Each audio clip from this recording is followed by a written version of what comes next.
before we get into today's episode, we want to give a huge shout out to our sponsor of the day, which is SeatGeek. We are so happy to work with SeatGeek again. Like, this is our third. This is like they're our partner. We have a partnership, y'all. Like, they're fully supporting the What My Sis Said podcast. Yes.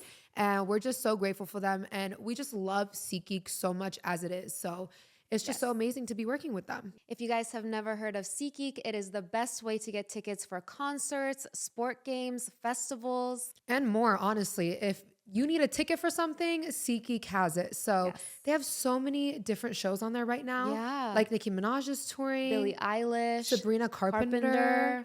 There's just so many amazing shows going on. Yes. And of course, we have to hook you guys up with a code. What My Sis Said 10 gets you 10% off. And the best thing about using our code is, even if you guys have used, codes on SeatGeek before, it does not matter. You can still use this code. And you can also add this code to the app. So let's say you don't have any shows in mind or any sports games right now, but you can go ahead and download the app right now, add our code, and you can use it in the future. And I love that there's no guessing game. So the tickets are ranked. Green means good and red means bad. So there is no... You don't have to wonder, like, is this a good seat? ticket is or it a bad seat? Yeah. So they literally just make it so easy. And again, they have the best prices and you add our discount code on top of it. So you guys don't want to forget about it, because I get so many messages like, don't you get that? Like, people are like, wait, Naz, what was the So SeatGeek just code? do it right now, because if you do it right now, it will be on there. Like, you'll have it. Let's just take a group pause. Everybody pause what you're doing. Download, literally. Download the link down below. Download SeatGeek. It's completely free. Add What My Sis Said 10, and you'll have that ready to go when it's ready for you to, get your So it doesn't tickets. like expire, doesn't go anywhere. Just have it added. And you're like, look at me, girl math. Right. So now I have more money to spend because I saved it here. Right. Oh no, Yasmin was telling me What? Yasmin, what were you saying before this? You were like, what do you call a sitting nerd? Remember? Because you said what do you call? I saw this on La Plática. La Plática works with They do SeatGeek SeatGeek too. They were like, I don't remember if it was exactly this, but it was, what do you call a nerd that's sitting? A SeatGeek. But yeah, guys, definitely make sure you guys download down below. Yes. What My Sis Said 10 is the code for 10% off. Don't forget, and do it right now. So you'll have it there. And let's just get right into today's episode. Mm-hmm. I'm not going to lie, I feel a little awkward because I always sit on that side. I know. And now we're sitting together. I'm like, no, I'm keeping my seat. I know. Yeah, you got see, I hate this side. So my feng shui is off. Yeah. I threw off the feng shui. I'm sorry. Yes. No, I sat there for a second because Mel and Carol were going to be in one. And I'm like, you guys, I don't like this. No, God really looked out because he gave Yasmin and I the opposite good sides. Imagine being the same good side. Why does that happen to us when we take pictures? We usually want pictures. I'm cool with either side. See, I always want this side, like this side of my face. So, and then you like this side. So it just works. Yeah. It works out for what? So today we have Mel. We didn't even acknowledge Mel is here. Production. I know. We're supposed to sit So here. let's stop all the things right I now. know. Okay. Redo. Ready? And cut. Okay. Start again. We have Mel here. Yes. Woo! Wait. Wow. First guest. Yes. Our first ever What My Sis Said guest. I am honored. And he is a world-renowned father, husband, photographer, videographer, producer of What My Sis Said, Camera installer. No, guys, Mel is the jack of all trades. He's the jack. He was got an extra mic today. That's the thing, guys. Like, we've never had a guest before, so we're still trying to figure out how we want to set up. This is not how it's going to be forever. Just saying. This We have to make something work. Yeah, this is like very, very temporary. Yeah. But yeah, we're so excited. For those of you who are new here, Mel is my husband. We've been married for You don't even know. 5 years. Yeah. Don't play me. I was thinking about how long we've been together. We've been together for 7, married for 5. We have 3 kiddos together. Are you nervous? I'm not really nervous. I wanted to say thank you for being here today, but you didn't have a choice. So, but anyways, they don't know that. So thanks for being here today, babe. No appearance fee? Oh, I'll pay you in another way. Like, shut up. I'm leaving the room now. Thank you very much. But yeah, guys, I'm super excited to be the first guest. And I'm excited just for the podcast and to have guests and kind of a different perspective. So I think it's cool that, they're doing this. Yeah, us too. So where should we start? I feel like we always get a lot of questions, especially about me and you, about just being in an interracial relationship, interracial marriage.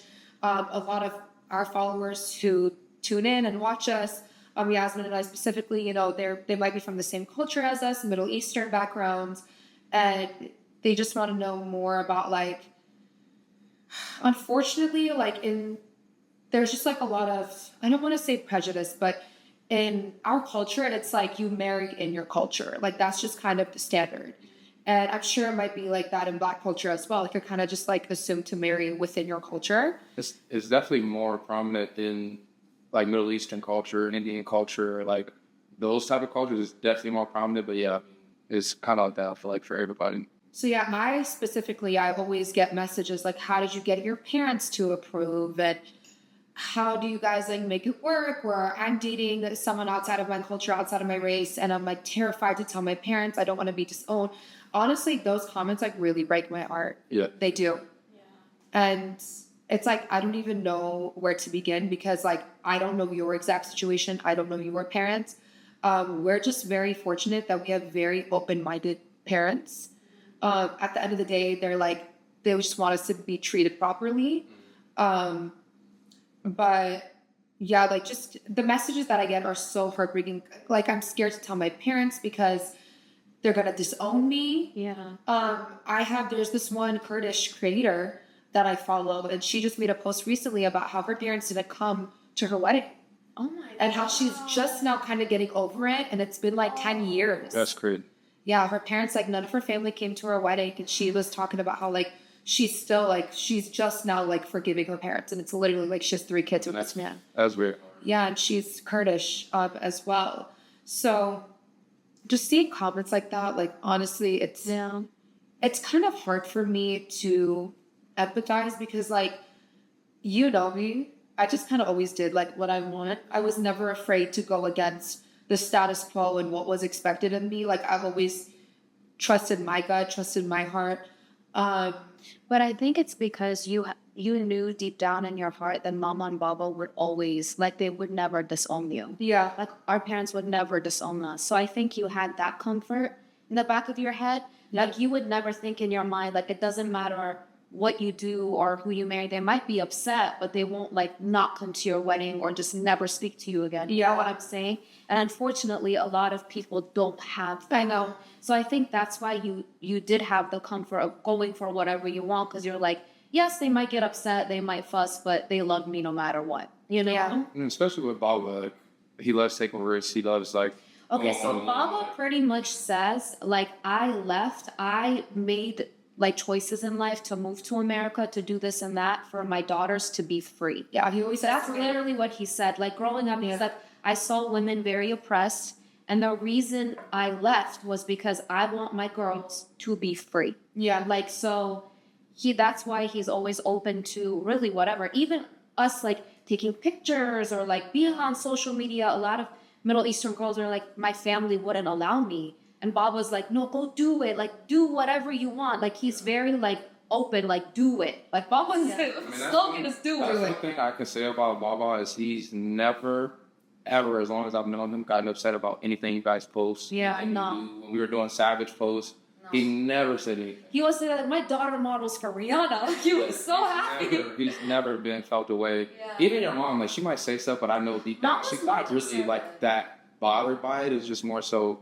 the outside opinions that I don't think it's really her in her mind, like, thinking bad of you guys that she knows people think. Exactly. But that's one thing about Baba is like you said, like, he's always just like had our back. He told me, he's like, I trust you. If you have a good feeling about this man, I don't care who he is. If you have a good feeling about him, I do too, and I trust you. And I think that's so important as a parent to instill that, like, sense of trust in your child and trust that you, like, raise them right to, like, make the right decisions. But speaking of that, I remember my junior year prom, I wore that red dress that, like, Oh, yeah. it was kind of risque. It was sheer at the top. There was just flowers on my boobs, so you could, like, see cleavage and stuff. I remember getting comments like, your dad let you go to prom like that. And I literally showed Baba the picture of my prom dress, and he was like, let's blow it up and put it in the restaurant. Yeah, like, you look great. like a model. He's like, you look great. Yeah. But what about you, babe? Did you ever feel like that with your family? Like you were expected to marry within? But yeah, what do they think about NAZ'S? Yeah, That's not real. know that. What were they saying? I will say that like one of the first years we went to Thanksgiving at NAZ'S, and I'll never forget the Thanksgiving dinner. That was We loved it. baked mac and cheese. Right? But we never had like a traditional Thanksgiving. 9 times out of 10 growing up, we didn't even have Thanksgiving because our parents opened the No, I restaurant. remember that same year. Bless his heart, Mama made a turkey. What was the most Persian turkey? And like saffron and like Everywhere. Like the type of vegetables that were falling out of it. I'm like, this is my Thanksgiving vegetables. Like, what is it? That was our Thanksgiving would be like a Persian dinner with a turkey and and mashed potato. right. Well, now I take over and I cook every year Thanksgiving. Oh, I love Still it get to too. experience it. But as far as my parents, I remember the first time I showed them NAZ'S, my mom was like, "You are not talking to her." Why? And I'm like, "Yeah." She was like, "She looked like her Kardashian. No. You cannot pull no girl like that." I was like they all like everybody was like down me. Even my dad's like, I know. I'm like, "Bro, I swear, like we're going to the club tonight." But so I mean, they were supportive the whole time, and it's been like that since I started dating high school. Dated black girls, white girls, So it was like never really a thing where my parents really wanted me to be with a certain type. I think it's just the thing is y'all like they just want me to be happy. Yeah. Yeah, I do think that happiness is the most important when it comes to relationships. But a lot of times, I feel that if you love and respect your parents, you should hear them out and see why they don't like this partner and see if it, because, some are valid. Like if he's just like, and doesn't have his head on straight and things like that. You know how like girls, we fall in love with the wrong guy, and we're very young. And then I don't have my own kids, but if I did, I'm just like, I don't want them to screw up their life because they're so young and they don't know. You know what I'm saying? So I think that there should be a good balance. You should hear your parents out and see the reasoning. But if it's just because of like superficial reasons or things like that, that's not right. And think about it. If they want to argue that, like, we don't think he's good for you, so what are you going to do? Disown your child? And then, God forbid, like, who knows, maybe our relationship gets abusive or whatever, and then I have nowhere to go. I have nobody to turn to. I think it gets to a certain point, like even with me as a parent now, although they're super young, but I think it gets to a point where you kind of have to submit and let them learn too, because I mean, everybody has to go through a heartbreak at some point.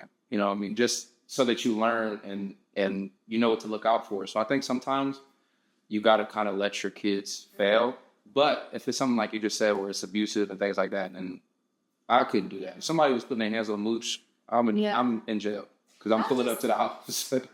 Not just like putting their hands on, but just not treating them right, Yeah. If Mooch was like always crying and upset, like as a parent, like I wouldn't know what to do, Yeah. Yeah. So Especially with girls, I feel like it's a little bit tougher to pull them away sometimes because they're so like in lust that again you gotta let stuff happen. You can tell them all day, every day. Like when you're young, someone can tell you, don't do this, don't do this, don't do this. Like they have to see it for themselves. And I think the more that you say it, don't do it, they're going to want to do it. Right. Like if you tell your kids stop smoke weed, don't smoke weed, don't smoke weed, the first time they're offered it, they're going to be more curious. Right. Well, depending on their respectful experience, sometimes they'll be like, well, my dad. Some kids actually listen. Yeah. You know what I'm saying? Like I remember back in the day, kids would be like, oh, I can't. Like I need to go home. Or like my mom said. And I'm like, oh. I mean, I would listen, but I'm just saying like not all kids are meant to. But I think it comes down to a respect for your parents. Because like I respected my parents so much, I never wanted to do something that would have them get the follow on. Like,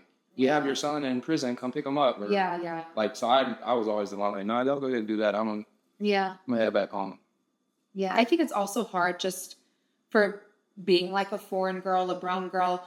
It's like, it doesn't matter your age. It's like you'll hear like girls be like 26 and it's like, I can't leave the house. Like they can't even like leave the house. No, that's one thing.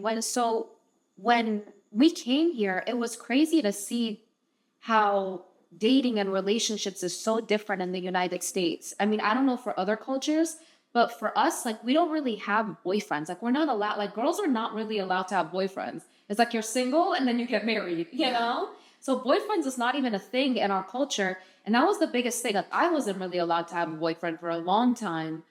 You kind of did your own thing. You were like, I don't really care. I'm doing me. But no, that's how our culture is. And coming here, I saw kids dating and having boyfriends at like 12. Yeah, You know? I have to disagree with that. Like, Well, yeah, but or even like young girls making like their decision on where to go to college based off of like a guy. like a guy. That is so crazy. That young. Like, I remember when I was younger, like when I was like 16, 17, 18, like I felt so mature. I know, me too. I felt like I knew everything and you couldn't tell me nothing. And now at 25, I'm like 18 is a baby. Yes. And Farsi, that saying, "Dahanet," which means like your breath still smells like milk. Like you are a baby. Like you are a kid. Like, it's just so crazy to think. But Don't you think like I'm neutral about this, but I sometimes think when somebody dates really early and doesn't even know themselves and then you get your heart broken, don't you think that over time you just get tainted and you have a bad idea of a partner and boyfriend, and maybe that's why a lot of bad things happen in relationships? Isn't it better to just or I mean, some people have really amazing relationships early on. Like you never know. I think a man needs to go through his dog phase personally. No, I personally think that guys, like when they first get introduced to it, they're so curious that it's tough for them to be in a committed relationship that young. Yeah. I think in high school, like this is something I'll probably tell our boys is like just focus on the things that you want to do with your future. Yeah. And the women will come later in your life when you're ready. Because I think if you focus so much on dating and relationships so young, like you said, you don't know yourself, you don't know what you like, you don't know what you're willing to accept, you don't know what you're not willing to accept, and all that different stuff. So I think I agree. Like I think that when you start to date so seriously, so now I mean, have fun, talk to girls, text, all that. That's cool. But like when you're in a serious dating relationship, it can really go both ways. Screw you over. Because like you said, goes wrong. Because then if you're going through heartbreak, you can't really, and you're so young and immature that you don't know how to separate your goals and stuff, and it just brings you down.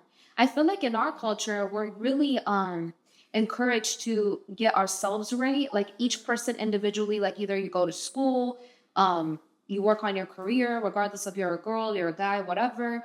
And then we get married early though. Yeah. Like our culture, it's like you get married early 20s. You get married and then you date. You date your husband. Yeah. But see, I think that's kind of backwards because there's so much that you learn from a person through actually dating them that once you're married, you're tied in. That's a divorce, not just a breakup or whatever. It's like that's a lot of work and even money, lawyers and things that have to come. So I think getting to know somebody, especially eliminating the old school mindset of don't live together before you're married, because you learn so much about people when you live with them. You spend a lot of time with them. You see that they're a clean person, if they're not, if they can cook, or you know what I mean? These little things that you want out of a long-term relationship, you can't learn those things until you're put in those positions. Yeah. I agree with you, but I feel like in our culture, like you said, like divorce, like that doesn't really exist. Like I'm telling you, like Middle Eastern woman, Latino woman, it's like I'm gonna stick beside him, which I don't agree with. That's like the old school mentality. Like I swear, like Latino girls will be with the same man from the age of like 12. Yeah. And they are not leaving him. I feel like that also could be changed by the household, though. Like what are the parents telling them? What conversations are you having with your kids? Because we're not going to be like that with Lucia. We're going to be having conversations with her about dating and things like once she gets around that age, because in this day and age of social media, it's more prevalent than it was. I mean, we were growing up, like, you can have a boyfriend that lives 4 states away, and you're sitting there texting them, staying up all night on FaceTime. So it's like, it's a different world. So where you have to have these conversations, and then again, you look on, you see YouTube couples, TikTok couples, Snapchat couples. You see all these different couples. So all these girls, they want that, and the guys. I mean, there's a lot of guys that want it too, but like you said, I think guys need to also have their dog phase a little bit early. I think girls need to have their dog phase too, like not just guys. Girls should be able to have, no, I'm not saying be a dog, but I think girls should have the freedom to like date, talk to multiple men, also have a roster. But you're a little bit different. Like, right. You're saying with your parents, you do what you want. So you're different. There's some girls who literally, they're like, from the moment I wake up, I want to make this man happy. Like, yeah, that's what I'm saying. Age of 10, they I don't want to say, let me take that back. I don't think girls should have a dog phase. I was just saying that because you said guys should have a dog phase. They should have a selfish phase. Yeah. Where you're not answering to your parents, you're not answering to a man, you're just answering to yourself and what you want. To know what you like. You know? You would have asked 21-year-old male what he wants in a girl versus 28-year-old male, completely different. What? Give us an example. What a 21-year-old Like, probably 21, I was just like, she got to be a freak, she got to cook, she got, like, all that stuff is like, you know what I mean? All that stuff is fun. But, like, at 21, that probably would have been the first thing I said. She got to be a freak. And I was just she got into, I don't know, just stupid stuff. But as now in life where I'm a man, I'm like, I just want a partner. It's not even so much about what you can do for me, because whatever you can't do, I can pick up the slack and do it myself. But I just want a partner, somebody who I can live life with and travel, we have fun. Whatever you do is, we have conversations about it to get what we both want. I mean, I just feel like we didn't really answer the interracial marriage part, and dating. It's just, again, it's such a hard topic to speak on. Because it's like, what do we say to that? What do you want me to tell you? Don't listen to your parents. If they just saw you. Honestly, I'd say the answer to that for people who are asking what to do with your parents, if you're still in high school, respect your parents. Okay, even if that means they're dating them in secret or whatever the case may be, but respect your parents because they're still living under their roofs. You still need them. If you're an adult, you're in college, you're living on your own, you're in the dorm, do what you want. Yeah. Because you're an adult. Like, what are they? Your parents don't talk to you. They're not going to not talk to you forever. And if they do, then what does that say about them? So I think if you're living under your parents' roof, respect. Yeah. Even if that's in secret, you're dating, respect them. You're an adult, do what you want. Agreed. Yeah. I would just hear out their reasoning as to why. But if it's something like that where it's superficial, I don't know if I would listen. But if it's like, oh no, this guy is going down the wrong path and he's gonna take you with him, then because I'm telling you, back years ago, I didn't have this brain that I have now. Yeah. So I'm so glad I didn't end up, oh my God, no offense to anybody I've ever dated, but I'm saying, like, I'm so glad I didn't end up with some people that I dated, because at that time, everything was great, but like, I didn't have my mind that I have now, So making such lifelong decisions, because when you're marrying someone, unless you get divorced, it's like you're going to grow old with them, you're going to have kids with them, your families are going to conjoin and come to, that's a big step that you're taking at such a young age. And if it's not a mistake that you could be like, okay, bye, like clean it up in 2 seconds. It's like a whole thing, And if you have kids involved and there's other people involved, so it's just, I think for me too, like the other party needs to be open to your culture as well. yeah. That would be a big thing to me. If Mel and I wanted to get married, he had no interest in my culture, the food we eat, like any of that stuff. Then why would he date you though? That's what I'm saying. He didn't care, like, Look at her. Some people, they date off looks and the person, and then they get around the culture, and they're like, oh, shit. Yeah, I could see that. like Mel was so like picky when we first started dating, and now like he loves korma sabzi, and like he's on the phone ordering Persian food, like adera masumusi, and like I will say I do think our language is pretty hard to learn. Yeah. Like we want to teach you. Well, You should just go to Farsi school. and the kids that's what do. I'm saying. I'm gonna have to go to like a school or like listen to like audiobooks or something, because literally your parents will try and teach you, and they're like, "Man, what does this mean?" I know. I'm like, you said this to me one time. Like, I'm supposed to remember it. And I think it's even harder because you don't speak any other languages. Your mom will hold up a cup, be like, "Oh, this means oh," and then 2 hours later she's like, "What does this mean?" I'm like, I know. "Oh, like it's about how you learn a language." Like, I don't know. I probably won't end up, I don't know. Who knows if I'm going to be with a Persian guy or not, but I would love my kids to speak Farsi. Like, I would want them to, So I feel that it's a bit challenging when the other partner doesn't speak Farsi, and to speak Farsi in the household. I think with you guys, like Mama and Baba really help out with that, right? Yeah. What do you think would happen if they weren't like visiting as often? What language do you think? It would be English? Yeah, it would definitely be English, but luckily we live in California. We live in LA where there's such a big Iranian population. So I would definitely put them in like Farsi school. We went to Farsi school. We did. We did. And like, I think I'm actually so thankful Mom and Baba put us in it because we can read and write. Yes. A lot of people can speak it, but they can't read and write. Yeah. I don't think I would ever be able to read all right. I love Farsi. I think it's one of the most beautiful languages. It's so poetic and just beautiful. Like it would be like top 5 languages. It is very beautiful. You know what's really interesting? This mom made a TikTok and she's like, I need to find a word bigger than love, because she's like, I love my child so much, but it's more than just like love.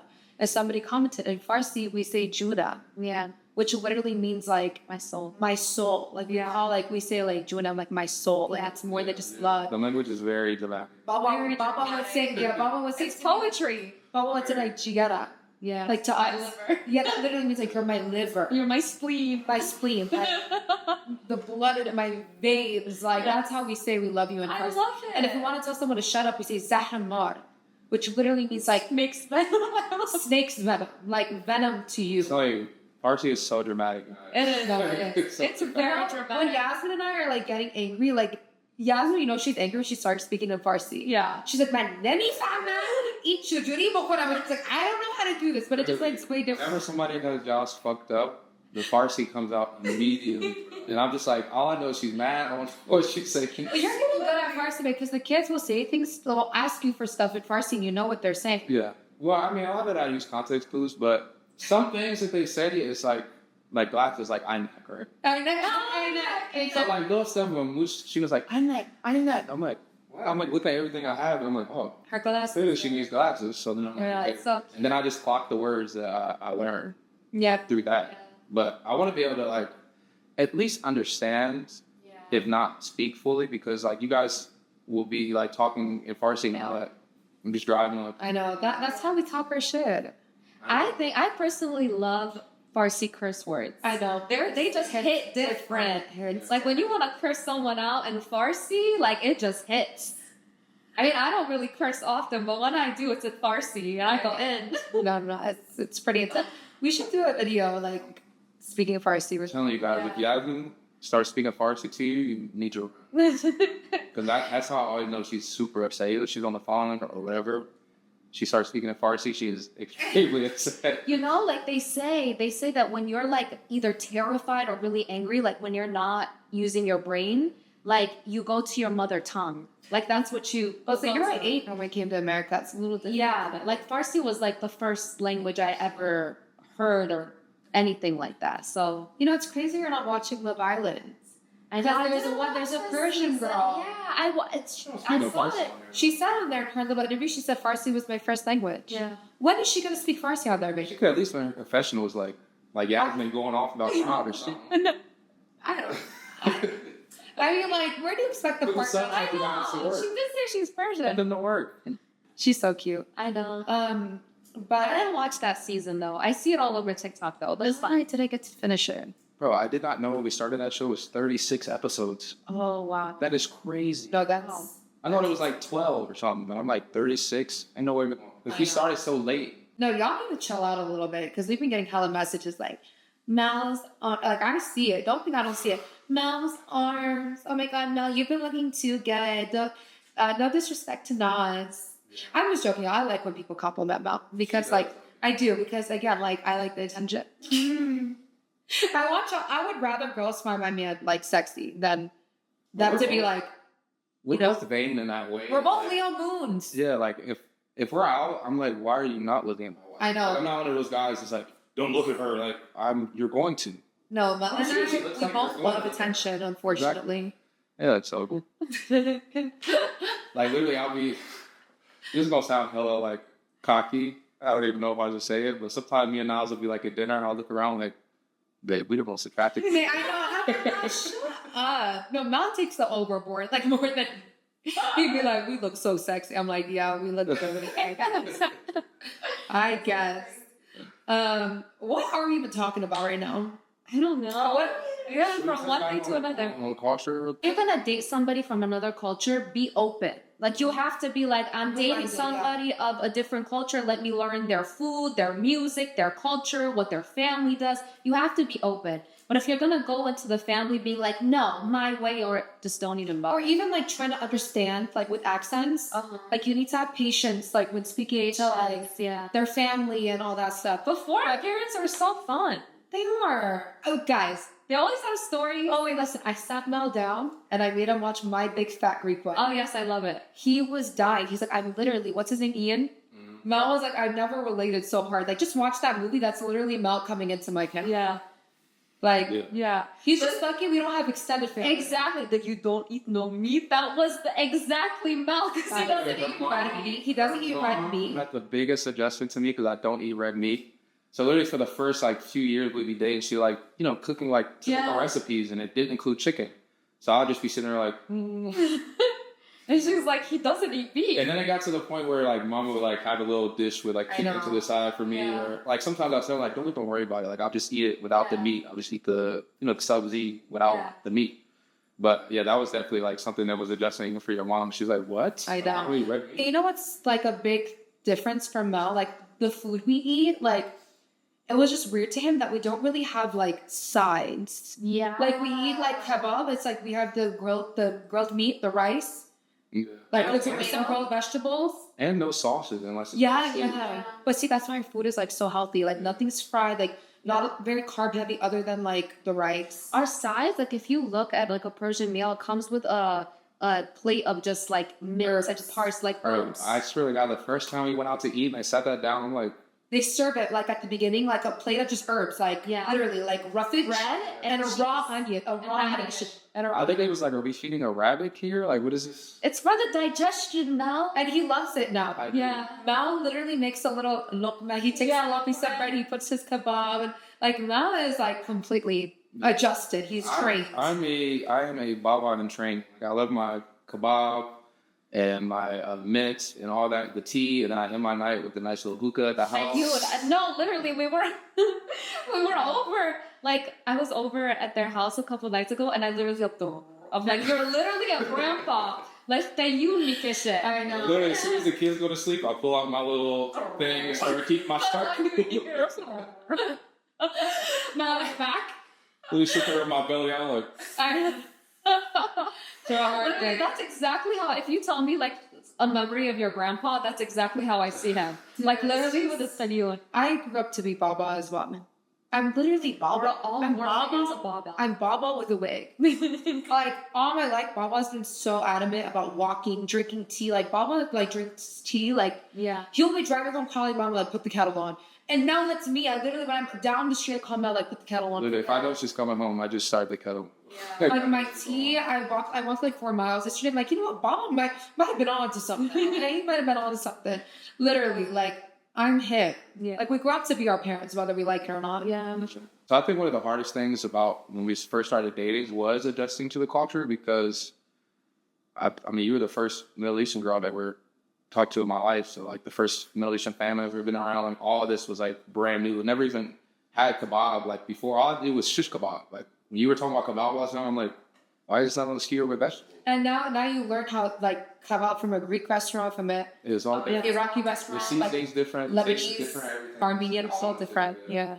But everything was adjustment. I think the hardest adjustment for our relationship and our marriage was honestly having kids. Yeah. That's when the differences really became. Yeah. Like So me and Mama had a lot of beasts when the kids were first, or when KK was first born. By the time the twins came, I was like fully adjusted, but it was just so different to me to have like, I don't want to say like hands-on grandparents, but Like the overstepping. yeah, kind of like the overstepping or like I remember just coming home, like bring the kids home, like I always envision like just coming home and it just being like me and you, the baby. Oh, And so it was like, That's not how it happened. so yeah, exactly. So it was just a big difference because that's not like what I was used to or what I expected. We never really had conversations about like what to expect once the baby was born. So a lot of it was it was different because I wanted to spend so much time with Kayvon. Like I wanted to be there and do everything for them. That when your mom would try and step in, I'm like, no, I got it. We got it. I'll do it. I'll do this. I'll do that. Yeah, then my mom would feel like, why isn't he letting me be a grandma? Right. You And know? that was like the miscommunication with it all is that like, I just wanted to do everything I could as a dad. Yeah. And it wasn't really dismissing what she can do as a grandma. I just was like, I'm here. Why can't I do it? Like, I'll give him a bath. Like, I'll do whatever. And as time went by, me and Mom obviously would get into it. We apologize, we hug and all that. Like, at the end of the day, I love the hell out of Mom. Like, I know that her interest is always for the best of the kids and things like that. But it just, again, took adjustment of, again, I'm not used to seeing grandparents every day. Yeah. Like, growing up, you see them. I would go to my grandparents a lot, but maybe on the weekends, I might spend Friday time at their house, sleep over. Like, so the everyday thing was, I was like, man, like, they should have, it's a lot different. It didn't help that it was COVID time too. Yeah. So We just were like all of trapped us, in that. yeah, I think even if a baby wasn't involved, all of us just under one roof every day for like months and months would have caused some form of tension. But I think that's where like I would get so stressed because I was playing middleman. Obviously, I wanted my husband to be happy, and then I also wanted my mom to be happy. But it's like you guys were both like so intense in your own ways, and I'm like, everybody's forgetting about me, the person who just gave birth. Right. Like, you know, like you guys really did put me in a tough situation. Like I remember like pulling my hair out. Yeah. After I had a mental breakdown in front of them, they both like chilled out. It was just a difference in culture because in like here it's mom, dad, kid. But like my big fat Greek wedding, like the families with you like all the time, you know? And we don't have a lot of family in the US, so we're just very like together all the I time. know you're lucky, auntie, uncle. My like 30s, I have like 32 cousins. In Romania, they were all over at our house all the time. Like me growing up, my memory was like my aunt, my uncle, like always in the house. Everybody was always in the house. Some videos will come up for me, like rules visiting like a new mom, and they like had all these rules. Even like we don't have visitors for the first 6 weeks. I'm like, oh, this would not fly in a Middle Eastern Yeah, house. see, that's like the vibe I was more thinking. Like, we're going to be in this house for like at least a week, just me, you, and the baby. So it was like really different. I think for you, and I have this conversation with my other friends who are dating like Middle Eastern men because I warned them, like, you have a Middle Eastern mother-in-law, so let me just explain to you how things go, okay? But for you, you almost felt offended because my mom wanted to be so hands-on because you felt like that was her way of saying you're not fit to be a parent. Yeah. Oh, I never thought of 'Cause I felt like I was like, I'm about to take him for a bath. She was like, I'll do it. I'm like, I know how to bathe my children. So it'd be like that kind of like where I'm like, hell, let me do what I'm doing. But it also, in that same thought, it's like me wanting to experience all these things as a first-time dad just by myself sometimes. Like, maybe I want to take them out to the park just by myself. But see, in our culture too, like men are expected to be that hands-on, unfortunately, you know? It's like taking care of kids is like women. That's our job. In our culture, it's more like that. Yeah. But now it's like, I don't want to make it seem like that was like some big thing where me and mama hate each other. No. Even if me and mama like will argue in the morning, like we might go back and forth, we're still gonna work together. We still do everything we need to do for the kids, and at the end of the day, it's all love, and she knows that's how it is. But now, me and mom's relationship, like I'm pretty sure I text your mom more than you do. Okay. Always hitting her up like, hey, is everything okay? How are you doing? Or, you know, if you want to come get the kids this time, like me and mama are the communication for the kids. If she wants to come pick them up, she'll call me like, hey, what are the kids doing? Can I come get them? Yeah. So like it's completely different vibe now, but it was just an adjustment period where I had to learn like, okay, this is just how she loved. This is her version of loving my kids. Yeah. Our parents are very acts of service, both our mom and our dad. I think it's just our culture, but I think our parents take it overboard. When they didn't have grandkids, it's like our life is for our kids.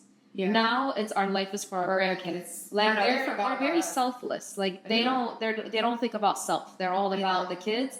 And now it's the grandkids. They're my life. But see, that's why I want them to put themselves first. I don't know. Like so, They're like me. I sent them to Hawaii. I'm not sure if they've gone on the trip yet. But literally, I like booked them a trip to Hawaii, and Mama goes, can we take Kayvon? Yeah. I'm like, no, you can't take Kayvon because you guys need some time for yourselves. Yeah. And that's the thing, like, yeah, I don't really get those comments anymore, but like, I would get so many comments like, you need your parents to raise your kids, which to me is just like insane to me. Like, we're so blessed to have parents.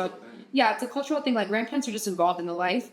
Mama would be heartbroken if he's like, you can't help out. If our kids are away from my parents for like 2 days, my mom calls me like, why are you keeping the grandkids? Like, why are you keeping the kids from us?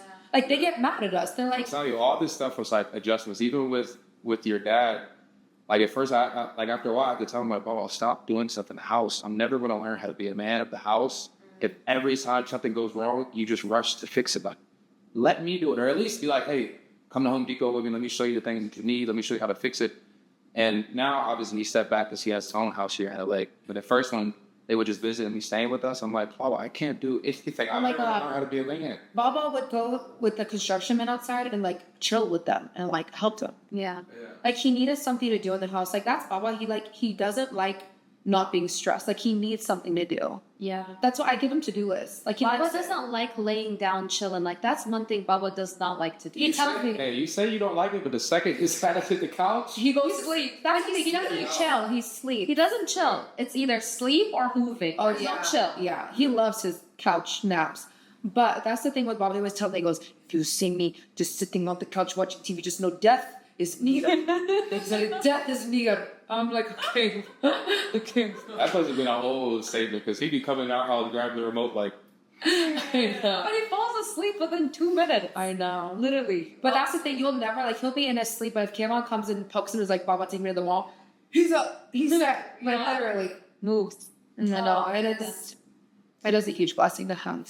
Yeah, I mean that's what I've learned to appreciate, especially from your parents, is that like as a full time like dad, like I was previously, you get so burnt out of like sitting at the park, going to the mall, doing all this different stuff. But like your parents, they'll take them to the mall for 3 hours. I'm like, the fuck are you even doing this mall for 3 hours? I don't know, but the kids are having fun and they do it. So like I've learned to appreciate that from your parents more than anything. It's the fact that they'll take them to the park for 2 hours. I would know. An hour max. My parents have stamina. You know what I think it is? I think our parents' generation, like they're so used to not being like doing things all the time, like on their phone and stuff. They don't need to be stimulated at all times. They could literally go to the park and just I literally said that. I think I might have said it to you one time before. I'm like, that's the difference between like me and Baba playing with the kids. Is he grew up this firelight without a phone. Yeah. So he's used to even sitting on the toilet, just no phone. You know what I mean? Like, Baba sits in an airplane from LA to Ohio, no headphones. yeah. Like literally, He I'm goes like, on 4-mile walks. Sometimes I'll be driving him passing by on his walk. He has his hood up, his hands behind his back like this. I'm like, Baba, someone's gonna think you're a serial killer. Like, literally. Just vibes. I think vibes. they just think.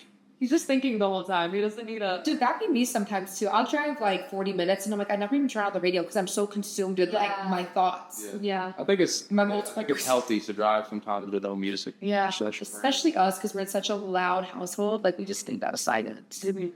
But yeah, I think it's just crazy because Mel was like that, like with just Kayvon, like super like Papa Bear mode. But once the twins came along, he's calling my parents out like, so when are you guys coming?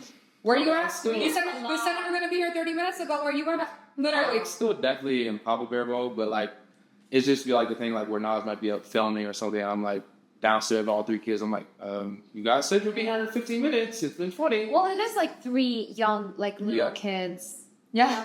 Oh my God, Yasmin went to dinner with the whole like with all the kids. With It was fun though. It was fun, but she goes like literally the kids were just being kids, like being two 2-year-olds and a 4-year-old. Yasmin goes, 3 is definitely different than 1. Yeah, because I can take KK by myself. Like KK just by himself is fine. And then there was a few hours I was watching all 3 kids, and it was just because they're all like running around. You don't know which one to get to. Yeah. You know what Because I'm the saying? twins have opposite minds. Yeah. They don't play together. Yeah. You notice they don't play together? If they do, they're fighting. Because I like looked over yesterday, Kai literally like bit Moochie's bare back. Do you know how much that must have hurt? I know. Kai has been hitting a little bit more. I know. I don't know why. his least they're just at an age like at 2 years old, like they know how to communicate, but they don't know how to properly communicate, and so it's just fighting. Yo, I don't like 2 years old. I really do. Can I say that? But I don't like it. you know that No. 3 is worse than 2. Really? I think Hey, you Three, know that with KK, we were like treacherous 3s are way worse than terrible 2. all I'm gonna say is I love Kayvon's age right now. He has his moments, but like I never look at Kayvon and be like, well, I wish he was 2 again. KK is a grown man. I'm telling you, I went to the mall by myself with him yesterday. He knew everything. I didn't feel like I was watching a kid. Yeah. You know what I'm saying? Like he knows. He knew more than me. Yeah. Oh my gosh, there He was took you this, to the chocolate store? he took me to the he knew Yeah. everywhere. He knows the location of everything. He literally knows how to go from home to the mall. No navigation needed, nothing. He's like, go here, turn here, do this, park here, let's get this here. He knew everything. And he's famous at the mall. Yeah. Everyone knows him. Yeah, so literally if we're driving and it's somewhere he knows, we're going somewhere he knows, he's like, Daddy, why do you have navigation? Yeah. He's literally Baba. You know where to go. Why do you have navigation? Baba hates navigation too. I'm like, it's just on the screen. It's not even Yeah, like I'm not even following navigation. It's on the screen. Yeah. Navigation.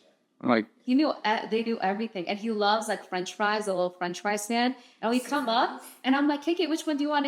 And the lady that works there is like, oh, hi. Like, where's your grandpa? Because Baba usually takes it. And then he's like, I know what he wants. Like, he has a usual at his fries. Like, Yeah, because he goes famous there. huge. yeah. I can't wait till the twins are that age. Like, I'm happy to see Aria. can you imagine the twins being like 4 and they came on being like 6.5? Oh my God, my heart. With the twins though, I've kind of been a little bit sad lately thinking about them growing up. I know. Because It's our last one. it's over like that.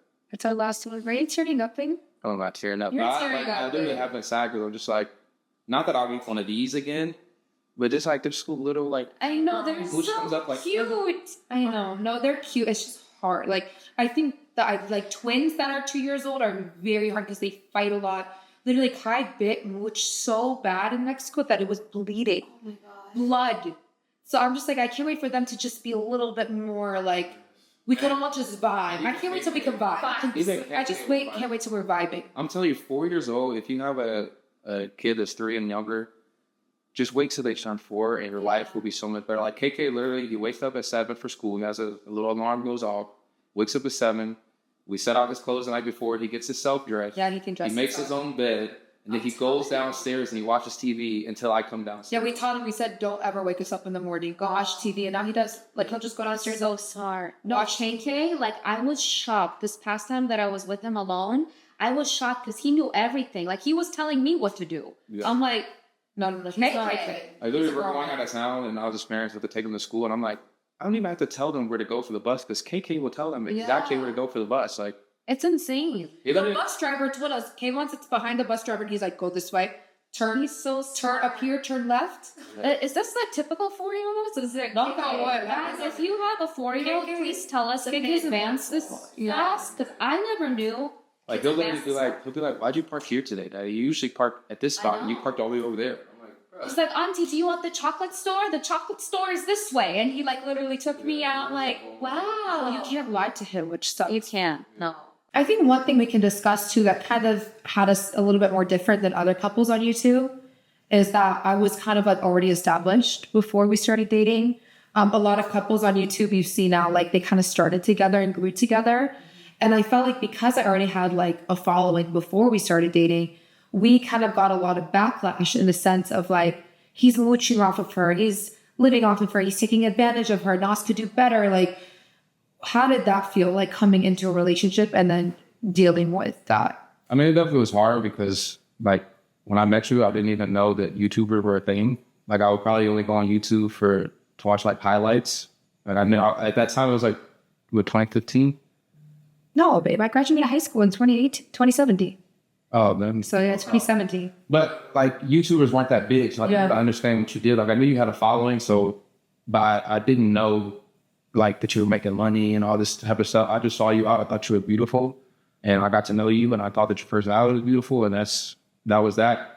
So once I got brought into like kind of this life of like being an influencer, it was very hard. I'm not gonna lie. Like even to this day, I have anxiety with DMs. That's why I don't really respond well to DMs like at all, because I got so used to opening DMs and seeing such hateful things, such mean things. Like I'm like, bro, I'm just a young dude from Columbus, Ohio. Like, why are y'all?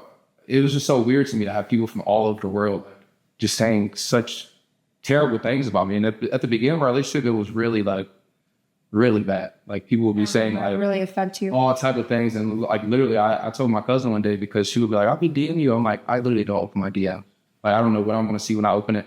Obviously now it's a lot different. Like I don't really get anything negative like ever. Maybe like once every 2-3 months people might say something, but it was tough. It was tough to deal with because it was just like I'm not used to this lifestyle. I didn't really like know what it all entailed. So like all that like negativity did take a toll on me for sure. I think it was hard for our relationship at the beginning too because of that as well. Like you were working at Chase at the time. But again, like you didn't really know how much I was making, and I wasn't making nearly as much as I'm making now. Like at the time I had like 80K on Instagram. This was before like the YouTube checks were like really coming in. Like it was 2017, 2018. This is before you could get paid on Instagram.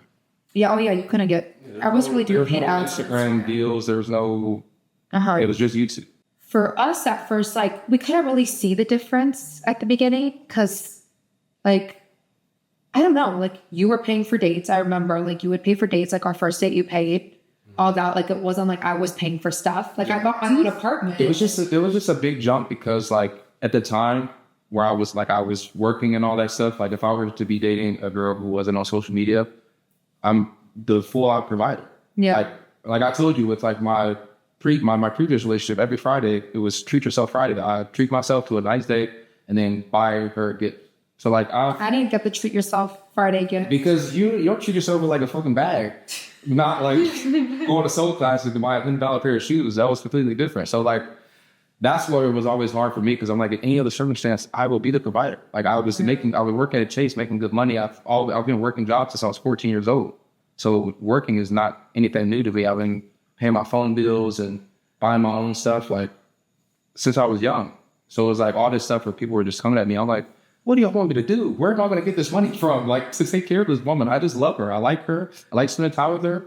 I don't know where to make all this money. And I didn't know she had this money when I met you. Do you think that you became aware of it once you saw the DMs, or did you feel it yourselves? Like, do you think if there was an exterior coming at you, would you feel the same way? Or do you think you were made aware of it? I think society has also just changed. I would say that especially with the rise of social media, it's like now you just see these discourses all the time. Like who pays for the first date? Yeah, like 50-50 versus provider. And like this wasn't really a conversation back in like 2016, 2017. You didn't care what people made back in the day. Yeah, like I don't know. I just feel like that wasn't really a combo that was being had. And for me, it's just like, it's not like we were like traveling and all that. Like you would essentially pay for, I remember like we'd go out to like Chipotle. Like we weren't going to, I don't know, Nobu. We were going to like Chipotle and he would buy my Chipotle bowl. Like, you know, we were young. Like, yeah. I don't know. I never really felt like he needs to pay my bills. Like that type of sense. I think topic of conversation back then. Which I do. Podcast and this, every podcast is like 50-50. I know. You should be doing whatever makes you happy within your relationship. And I think we discussed it in the previous episode too, how I think it's really unfair for young girls. Like there's no way I can expect a 21-year-old man, because guys, I have an expensive lifestyle. It's not like I'm just asking him to pay a few bills here and there. Like for him to pay for everything, like, I don't know. I guess I just didn't really think, I think it's kind of crazy to expect a 21-year-old man to be able to do that for me and pay his own bills. Like unless you were, like I said, a scammer, an athlete, or a rapper. Nas had her brand before she met me. You had like 500K subscribers. Yeah. Can be that. So I'm like, Nas always had her brand. So I was never, let's change the YouTube name. Let's see Melon. Not like, yeah, you never. People will be like, why don't you guys change the name? Like, you guys are pretty much a couple channel. I'm like, this is her thing. Like, I never wanted to overstep. I never wanted to dim her shine or be like, don't post this, don't do that, don't talk about, like, I was always like, I'm team Nazanin Kavari. Whatever we can do to build this brand, let's do it. And that was like the big thing that people on the outside don't realize, is that like I'm just trying to help make her bigger. Because if she gets bigger, our us as a unit, we get, you know what I mean, we become more successful. And that was the thing that I was like, that was so hard for me, is, but at the same time, before we got kicked, I still should have been hurt. Yeah. So like there was times where again, like I said, I've been working since I was 14. So once I met Nas, you moved to California too. Yeah, we moved to California, and then that's when I was like, damn, like now my life is like in a spot where I never thought it would be. Like I used to always say, me and Joan, we would say after college, you know, he gonna move to New York, I'm gonna move to LA, but I didn't really think it was possible. Now Joan's living in New York, living in LA. So I came out here and I was like, I don't really know what to do. And so I just kind of got comfortable. I got complacent. I'm like, I'm in a town I like, not working.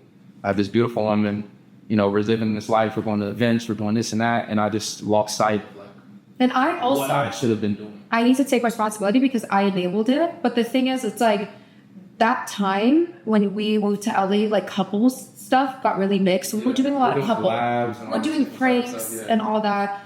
And you were also editing. And that was one thing that, like, I would pressure you to get a job, and then you would get a job, and then it would affect our life. Yeah, that's the thing too that a lot of people don't know, is that like I went out and attempted to get jobs like multiple times. And there was even one point where I was working at a place that was like an hour and a half drive away, just because it was something I wanted to do. You did Uber. Then we turned out, one of my coworkers was sneaking onto my computer, because it was a social media marketing job. He's sneaking on my computer, going on his Instagram, and commenting from my page of his girlfriend's stage, because she's a fan of Nas. Like to make her feel good, like Nas commenting. So I'm like literally getting a response back, and I'm looking at my notifications like, what is this? And I text him like, bro, are you going on my computer like at work? And it sucks because that was the guy that got Mel the job. Because he reached out to Mel like, hey, come work for my company. And Mel did. And then he ended up being a total weirdo. And then I think the final time I went to get a job, It was a shoe store, right? yeah, I went to work for this like reseller shoe store, but one of my friends was already working there. He's on salary. So I didn't want to be like, hey, what size can I get you? Like, I wanted to be on salary as like their social media guy. And they offered me minimum wage. And I'm like, I would really have to work open to close 7 days a week for this to even be financially like to make sense. Otherwise, I'm just bringing home a couple $100 for what? No. And so it's just like it got to that point where I'm like, I either have to work for myself or, you know, work one of these jobs where I'm being underpaid. You know, so that's why now if you look at my Instagram, I'm starting my own business, photography. Yeah, your photography has been doing well. It was a journey for us to get here, guys. Like we went through a lot of stuff, and we were fighting and arguing a lot, but it was a journey to get here. And I think that now we're in a place where we both have a mutual understanding and we're very happy. Because even for us, like, I just think it's unfair that we, like, if we went to take a stay-at-home mom and the working dad, we would never look at the stay-at-home mom and, like, look down on her for being the stay-at-home mom. So I felt There like you do though. Really? I feel like nowadays it's like all over the place. I showed you the invoice from the kid's school. I know. Well, For daycare for I think nowadays it is the perception of stay-at-home parents is getting a little bit better. People view it as, like, a job, but Because and the value that a stay-at-home parent brings. Because, you know, for example, like the twins just started going to school, but like before that, like you were like, do you know how much money you saved us the past 2 years because you were able to focus on the kids while I continued to grow like the brand and you were always there. And that's the thing, like Mel has always been hands-on. You guys just don't see because it's behind the scenes, but like Mel has always been hands-on with editing, and that's kind of why I'd go back and forth between switching the channel name, which I'm glad I didn't. But I was like, maybe if I make it like Mel and Naz, Mel would get a little bit more respect. But I think the respect that I have now was earned. So I appreciate it a little bit more because you'll even see people comment like we went on a trip. I think somebody commented on one of my pictures like sponsored by NAZ'S, and this girl was like, literally the lifestyle that they get to live is because of what, you know, Mel does for their family. And I'm like, the fact that people are having my back in that way and understanding that my value to our family, it helped me with my confidence tremendously. Yeah. Because that was like the biggest thing I always would feel bad about, is that I felt like I wasn't doing enough as a man. Because naturally, my natural self, I am a provider. Like that's the mindset I have, is to be a provider. I want to do that. And I always tell Mel, like, if I was dating some girl from Columbus, I would be a provider right now. Like, Right. He's like, you'd be happy with it. You know, it's just hard, guys. Like, and social media is the first industry. It's such a new industry, and the first industry where women are dominating the industry. We've never even seen that before. yeah, literally, there's so many managers out there. Like, can you manage, you know, social media? Like, well, for guys, it's a little bit harder. So it's just like, And that's one thing I find really sexy about you know, Mel, is that you don't care about social media. I like that you don't. yeah. I mean, all that stuff, I was just trying to find my lane. But now I literally found something I'm happy with my business, and doing that, like, it brings me more joy than 100,000 likes on a picture. I could care less. Like, I don't care for people to see me and see my fits and all that. Like, if I would post my fits, I could wear it 5 days in a row. Like, I don't. But honestly, like, I don't know if there's something y'all want to touch on, but Naz helped me open my eyes on like the feminine, masculine type kind of energy.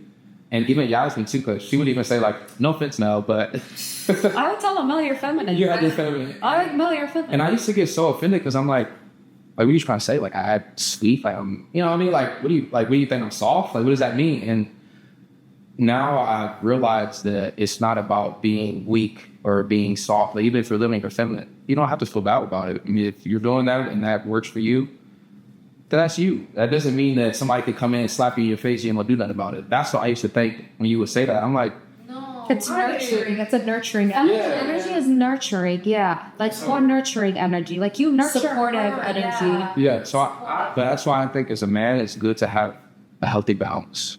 I can be feminine when I'm at home. I can cuddle my woman. I don't have to worry about if I'm laying like this or if I'm sitting like. Mel didn't have his toes out for the longest time because he said that's about. Oh my god. Yeah. But I mean, just because I'm like, if something pop off and I got no socks on, like, how am I gonna protect you if I toes out? All somebody got to do is stomp on my feet and I'm done. Like, Listen, like, but yeah, that was one of the biggest things that helped me like change my perception and just how I live life. Yeah. Is viewing it from that other side of like, okay, what does it mean to be masculine? in a healthy way, not being like, you do this, woman, because I said so. It's more like, my wife tells me to do something, I'm going to get up and do it immediately because that's what she wants and that's what's going to make her happy.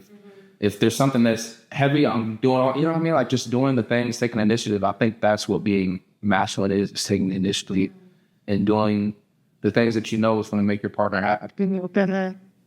And even I would sometimes feel that way because, again, you let society get in your head. And I'm like, well, I should be able to kick up my feet and, like, you know, let him handle everything. But it's like, which I do. I feel like I do for the most part. But the thing is, for me, it's like I genuinely love my job. Because I think it's good to have a balance as a man where, especially as a dad, where you want to have that feminine energy because I can sit there and be the man for her, do all the heavy lifting, do all that. But then I can sit there with my daughter, with my kids. Yeah. I guess it's emotional intelligence. We all have masculine and feminine energy within us. Like even me, like I am more feminine, but I have some masculine in me to be able to do things. You know what I'm saying? To get things done. Yeah. So it's all about how much you have within yourself and being with a partner that complements that. You know what I'm saying? Each relationship needs both. Both, yes. Can't be masculine, can't do feminine. Because if you think about it, when you have two people that are very career and goal oriented in a couple, it's usually they have a lot of help. So you will see them with the nannies, you will see them with the home, because there has to be something that takes care of the home and someone that like brings home the bacon, you know? So if they're both outside, like who's taking care of the home? Who's nurturing the child? Who's raising the child? You know what I'm saying? And both are the same. Both are the same too. Like I want to reiterate that. Like whoever's bringing home the bacon and who's staying home taking care of the kids, you guys are both doing equal work, providing for your family, providing for your kids. Because at the end of the day, NAZ'S is making the money for us to go on these trips and have this house and do all this. But when she's doing the things that allows us to do that, which is working, filming, going to events or whatever, the kids know that they have me at the end of the day. Yeah. And it's not like I don't have my mom or my mom was there. She is there, but she's doing the things that allows you to go to Cancun for a 2-year-old birthday or take KK to Bahamas on a fleeing trip. That's coming from her. But getting them ready for school and doing all the different stuff, like that's coming from me. Yeah. So they understand. And I always say this to our kids so that they do understand is that well, you have two parents that love you. So sometimes KK will be like, Daddy bought this for me. I'm like, no, me and mommy bought it for you. Mm-hmm. It's not because you saw me swipe my card, you know at the store. Mommy bought it for you. Me and mommy bought it for you, or whatever the case may be. So I think that having those conversations and just understanding that you guys are both providing is something that's very important. I think that's what changed my perception with people who were negative before, is that they're like, okay, well now we see that Mel really does a lot for the kids. Like it's not just bare minimum of waking up, getting them for school. Like I'll take all 3 kids. So one day Nam was like, I need the house quiet for like 3-4 hours so I can knock out these sponsorships. I took all 3 kids to Six Flags by myself. Yeah, a lot of like men can't do that. Yeah, so it's like a lot of different, and a lot of women can't do that. Just handling 3 kids, all the lifting, this strollers, and trying to get KK to listen. And so I'm like, that's where I eliminated the negativity from people on the outside of it. And I'm like, y'all don't know what goes on inside of our hand. I don't know. You know what I mean? I love to have her live her soft life as much as she can. She's the breadwinner or whatever you want to call it, but I want her to live as soft as possible. So there'll be times where I'm waking up and I'll be like, don't bother your mom. Yeah. Don't bother her. She has to work today. Let her sleep till whenever she wants to. Like just yesterday. Yeah, it's like 10 a.m. We went to sleep. Lots of 3 cannot say that. Yeah, we went to sleep late on Friday. And I knew that she was going to be tired and she had stuff to do. So I'm like, listen, when I wake up, I took all 3 kids, we got donuts, went to the park, we played. And by the time we came back, she's up and ready to start her day. I'd rather that than me being, yo, hey, wake up. Let's go take care of your kids because I have the energy to get up and do it. I want her to be ready when she's ready. Yeah. And so I don't even like the negativity that she will get where they're like, Mel does everything. I know sometimes like at those, I'm like, y'all gotta pick. One day it's Mel's this, one day it's not this shit. Like, if you were the man of the house and you were, bringing the income in the household, they wouldn't say the same thing. They'll say, oh, great. Like they want to say, oh, he's not doing this, he's not doing that. It's because, and it just really kills me when housework and taking care of the kids is undermined. Because if you think about it, childcare, you can pay somebody for childcare. So how is that a legit job that somebody's getting paid for? But if you're doing it, And you know, if it is your own kids and you're doing it, why is that undermined?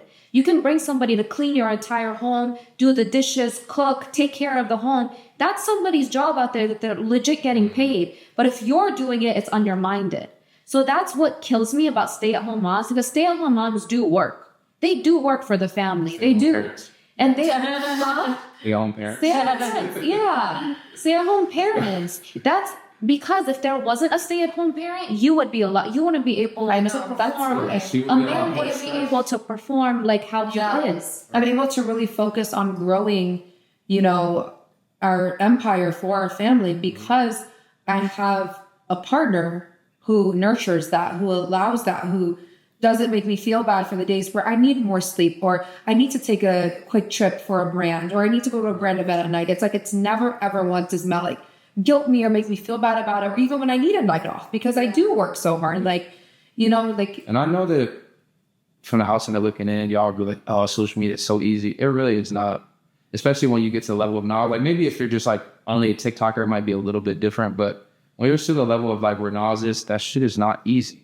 And so I try and make her life as easy as possible. And that's why I do as much as I do without complaining. Or when she wants to go on a trip with her girls, I'm not going to be mad at that. Like, you on your trip, but I'm in this nice house. So go ahead and go. I'll be good. I'll just put the kids to sleep and play a game. Yeah. I mean, if you think about it in general, making money is stressful. Like, no matter how you look at it across the board, like making money typically is not easy unless you have like, you're born into money or like a trust fund or something like that. So making money is stressful. That's why you need somebody to compliment you, where it's like, I've heard a lot of men say that are really like working hard and bring home the income. I want to come home to peace because I've had a stressful day. I've had things to worry about all day. I want to come home to a sanctuary. I want to come home to things being taken care of. Because if I go out all day and I'm stressed about and making money and then come home and I'm still stressed, like when do I get the relief? Right. You know what I'm saying? So that's why you see a lot of very well-established men have their women not working, is because when they come home, they want to come home to peace. Not a woman being stressed out too. The house is going crazy. The kids are crying. There's no food. The house is a mess. Yeah. Like, where is the peace in that? We get home, it's like the kids go to sleep at 7:30, 8 o'clock. So it's 2.5, 3 hours. Like, it's very tough. And I'm not trying to like say, oh, we got it good, because I know there's people that's the yes. And it honestly sucks. Like, I wish people could be in a position where they're in every household there could be somebody who was able to stay home. But obviously in this economy that's not possible. Yeah. But I think that once you can find whatever works for you and your family, just do that and go hard. Like, we found what works for us, and I mean, this is what makes us happy, is this type of lifestyle. Yeah, I think if I was working a job that I like despise, I'd have some sort of like, what is that, mid or animosity towards Mel. But it's like, I love what I do. And I think that's why like people who come in our DMs like project their own problems onto us. I'm like, I have no issue with what I do. I work a job that like literally dream job. Like, I'm so blessed with the like flexibility. Like, we have deadlines, don't get me wrong. But it's like at the end of the day, I can choose not to take that job. Like take that sponsorship. But it's like to have the flexibility and to be able to work from home. Like, this has been a work from home job from the beginning, not just since COVID. Like, so for me, like, I would never, like, let's say I got with a man who was like, I don't want you to work. I want you to stay home and be my peace. I'd be like, I can't do that, because I love what I do. Maybe if I worked a job I hate, sure. But I would never, ever give up what I do. Yeah. First off, I don't think women should give up what they do. Yeah. Like, to me, like, don't get me wrong, I'm all for protect and provide from a man. I'm all about that. That is just my personal opinion. But I feel that a woman should always have her own. You should always have your own and have your choice, because, I mean, you never know. You have to always have yourself. You know what I'm saying?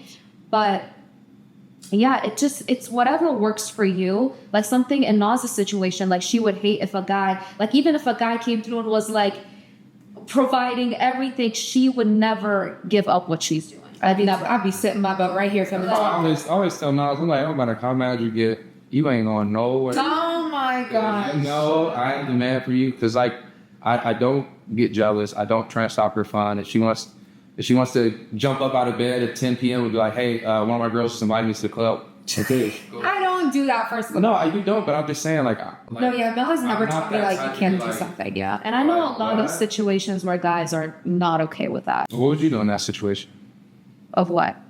Like a man trying to tell you that you can't do that, or do you know anybody who's in that type of position? I mean, I'm very respectful when it comes to relationships, but I can't imagine like a man being like, no, you can't do this, no, you can't do that. Like it's because I know I'm respectful, but I know girls that have to ask permission from their man, which I'm just like, oh my God, like that's, I mean, he does provide a wonderful lifestyle for this woman, you know, not even takes care of her, but takes care of her family too, which is great and amazing. He's not like a bad guy at all. He's just very like, I don't want my woman out at 10 p.m. I don't want my woman doing this on. And I'm just like, I don't know. I'm neutral. Again, I'm neutral. I've seen a lot of different relationship dynamics.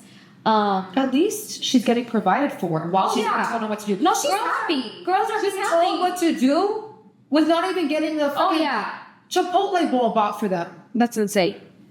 That's insane. And you know what kills me sometimes is when the man gets spiteful. Like it's like he was like not planning to do anything or go out, but once he sees the woman is going out at 10, it's like, I'm gonna get up and go. That could Like never be me. Like literally when Nas goes out, like to events or dinners or whatever, when girls shoot up, I'm in the crib. He's on office, it. smoking my hookah. look at that. Literally. I'm not one of the guys that's like, she's going out, I need to go out too. Like, Yeah.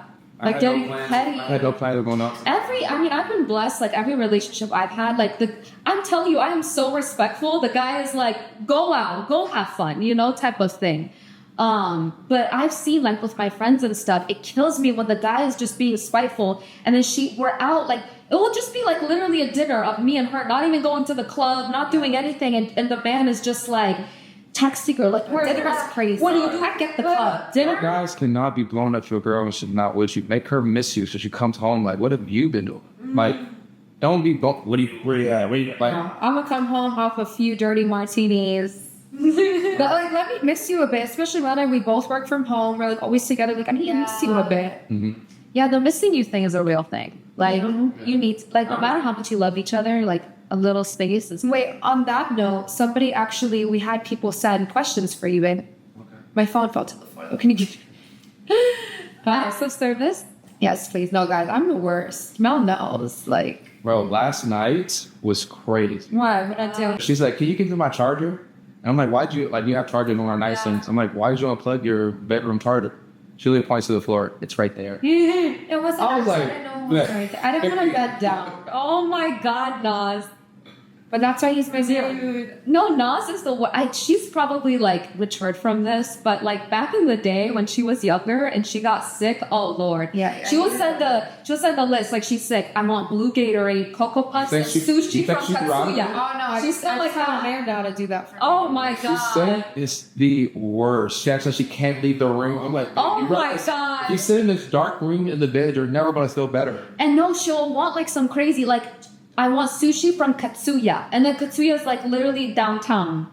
And that was before. See, that's the problem when you, And Cocoa Puffs. fellas, if you date or marry a woman who has acts of service, you got to get used to just getting up and go. Like, Mel's never comfortable. because, yeah, there's times that, like, she might text me, like, she's upstairs, I'm down on my man cave, she texts me, like, I'm really craving it out. And I'm like, you want me to go get it? And, like, so you just got to get used to being like, I'll go. Like, sometimes she's like, no, she's like, I wanted to get the thought out. No, I don't like that. That's the thing, babe. You're gonna make me real big bad. If I tell him like you're real, like In-N-Out sounds good right now, he'll just go get it. Like, no, you gotta be like, you don't need that, babe. Man, if you want it, it's gonna make you happy. I'll go get it. Oh my gosh. But here, like we have some messages from girls. We asked them, send questions for a man to answer, like from a man's perspective. A lot of them are asking, why do men cheat? A lot of times, men, it's like you were saying, like having their dog earlier, you feel like you're missing out. It's like fun. I feel like I've been with this woman for so long, and there's all these other women out here. Like, what am I missing out? And it gets to a point sometimes in a relationship where things become so repetitive. And I'm not making excuses because it's not something that's right, but that's just like the mindset of a man. It's like things have been so repetitive, or maybe I'm not happy at home, or my wife isn't doing this and that, or it could just be feeling small within your relationship. Maybe you don't feel like you're appreciated. Sometimes it's deep, and then sometimes it's just like wrong place, wrong time. You just made a fucking mistake. So it just depends on the situation. I feel like we all know somebody in our family, a man who is older, who has cheated, and who tells you, don't cheat on woman, don't do this, don't be like me. So it all comes from conversations. And a lot of it is learning. Like sometimes if a man who has never cheated before, you have to learn that you're not a cheater, or that this is something that you like, because there's some men who can remorsefully cheat. Like weekly, like constantly cheating. And it's like, Because he's I don't not know, happy look with at it. I don't not believe. happy, not I to don't feel. believe that a man that is happy with himself, that is happy with the That's relationship. that's where you should stop right there. Happy with himself, Yeah. because unhappy people hurt. No, I feel that men cheat to feed their ego. Yeah, but that's You also feel bad. but that's You also feel from bad not addiction. feeling happy with yourself.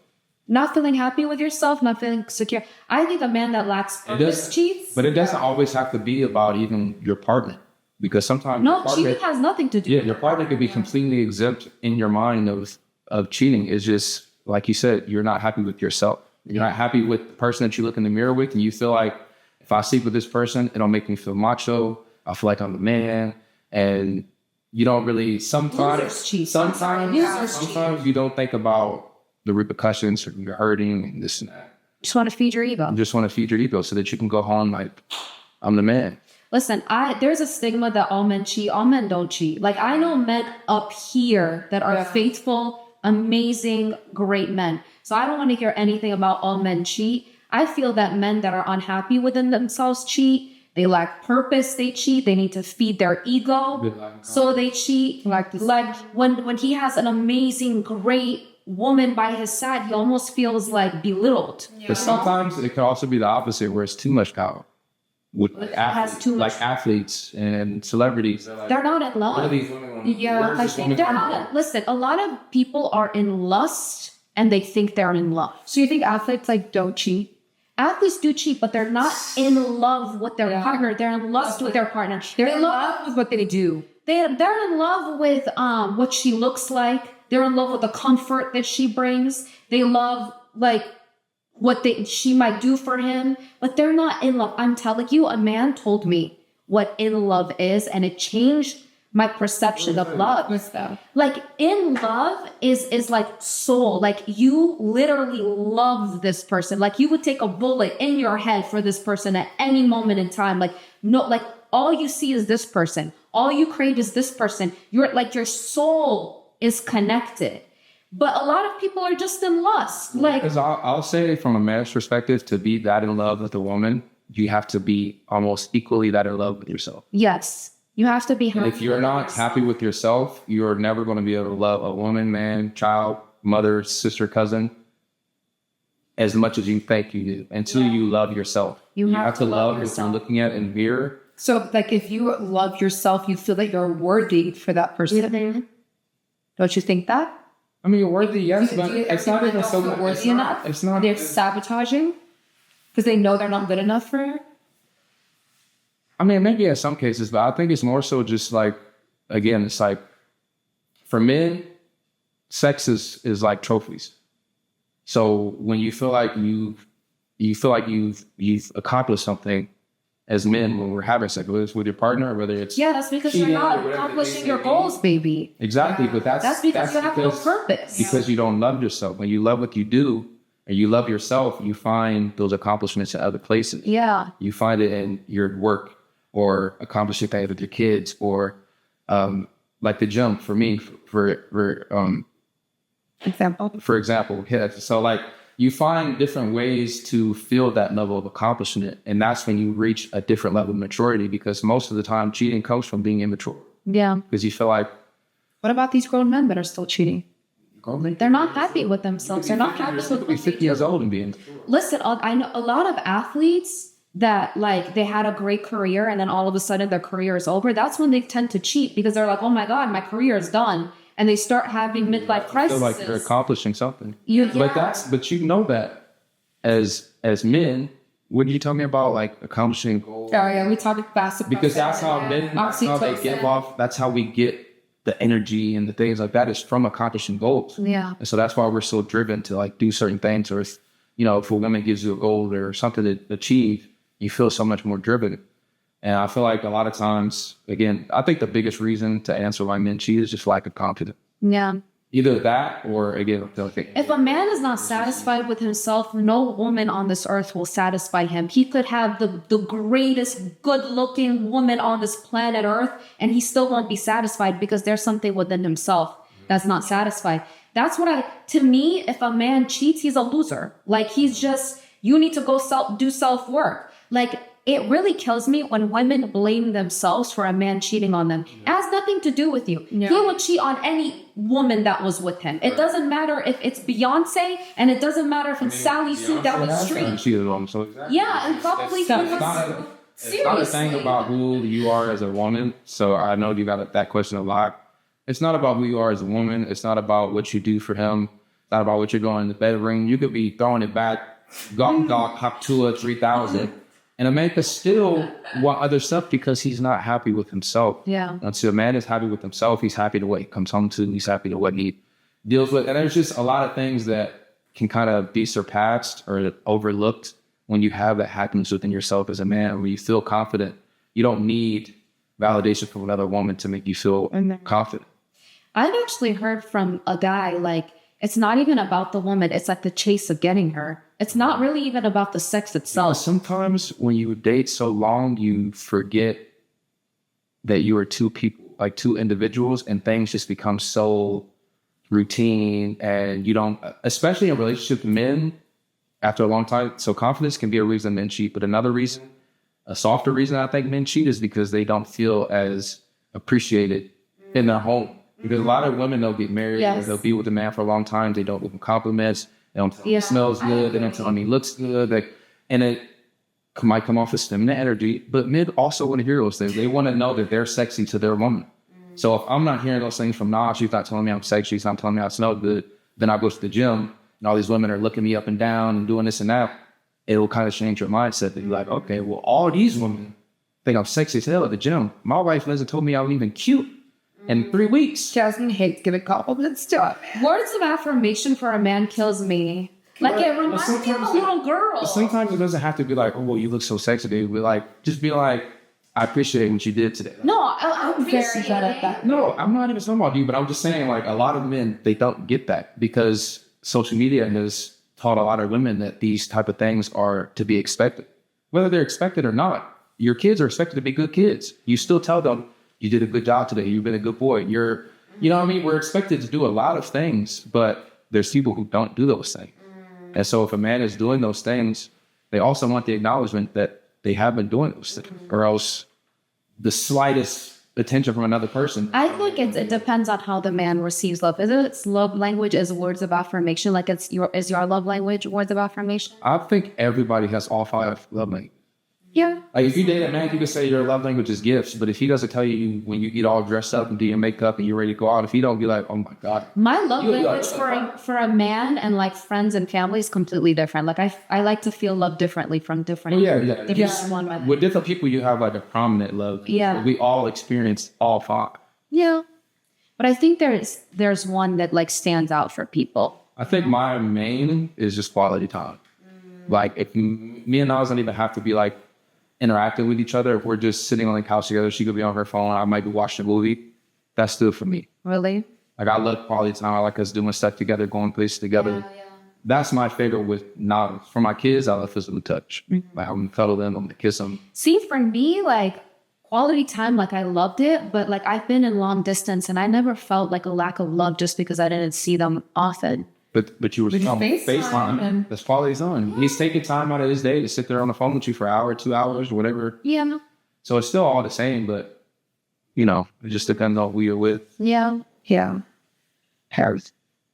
Let's see next. Let's see what else people have to say. Yeah, that one was a big one. Like, why do men cheat?